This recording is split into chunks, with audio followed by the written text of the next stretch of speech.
Alright guys, so we're in the process of installing our Kanawaba pedal kit. It's the version 2 pedal kit.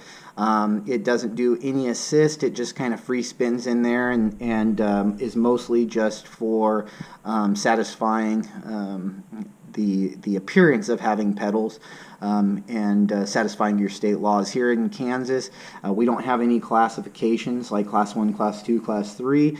We've just got the qualifications to make it an e-bike, and in Kansas, to have it be an e-bike, it has to have pedals. So we did go ahead and I ordered that Kanawaba kit. It came really quick, within less than a week it came.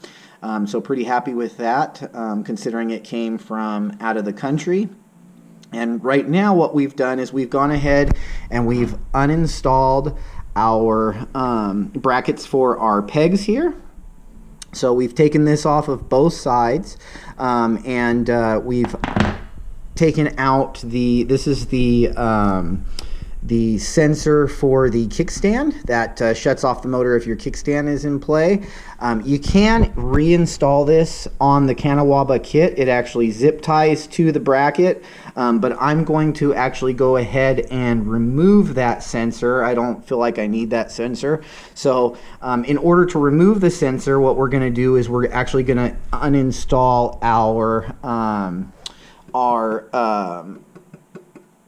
what is this called? Our bash guard. So we're going to actually uninstall the bash guard. So I'm just using a 5mm hex wrench here and uninstalling the bolts on that. In order to uninstall this, you're going to use a 6mm hex, and so I've done that.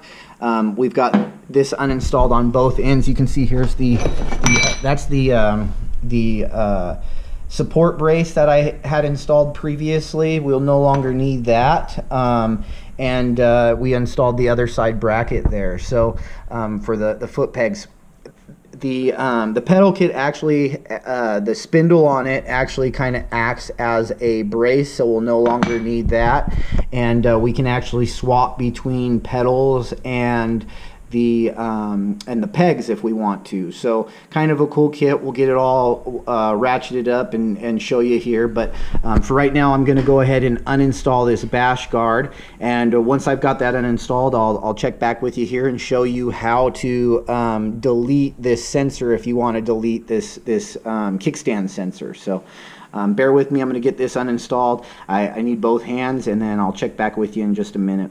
Alright, so you can see we've got our version 2 of the Luna bash guard uninstalled there. It's just the 4 bolts there with the 5mm hex. And we're going to actually, if you guys look back here, this is actually connected with 2 zip ties. So we're going to go ahead and cut those 2 zip ties, and then we're going to trace this cord all the way back into this little cover of this actually covers some wiring harnesses in there. So we're going to actually take this cover out. You can see it's zip tied down here, kind of wrapped around and zip tied. So we're actually going to have to cut that zip tie, and then we'll be able to drop down this kind of rubber protective cover off around the harnesses, and we'll just trace that wire all the way back into the harness. And there's going to be a clip, kind of like when we disconnected the brake sensors, and we'll just disconnect that clip from the wiring harness. So I'll go ahead and take care of that now. I'll show you once we have this thing disconnected here.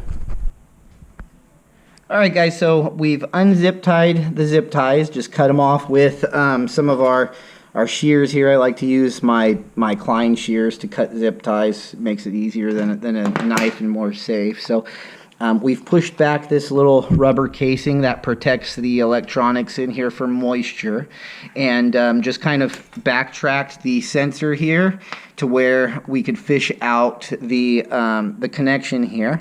And we're just going to go ahead and remove this connection here. Let's see if we can do it here. If we can prop it up there. Let's see.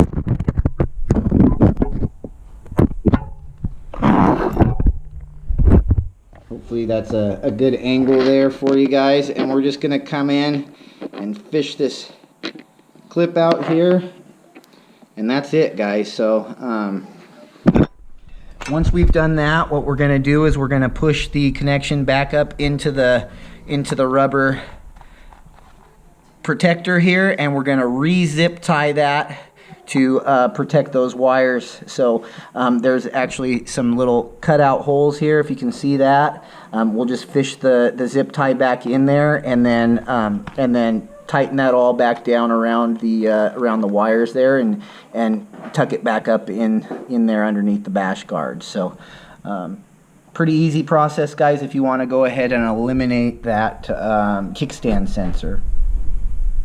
We'll get this all tidied back up, and then we'll go ahead and start installing the Kanawaba pedal kit. Alright guys, that's it for today's video. I decided to go ahead and break this install down into two parts. The first part being the delete of the kickstand sensor. So if you want to delete that kickstand sensor, this is the video for that. It's just a real simple, short process. So we'll go ahead and put that in today's video, and then tomorrow's video we'll go ahead and have the breakdown of how to install that Kanawaba pedal kit. So keep an eye out for that.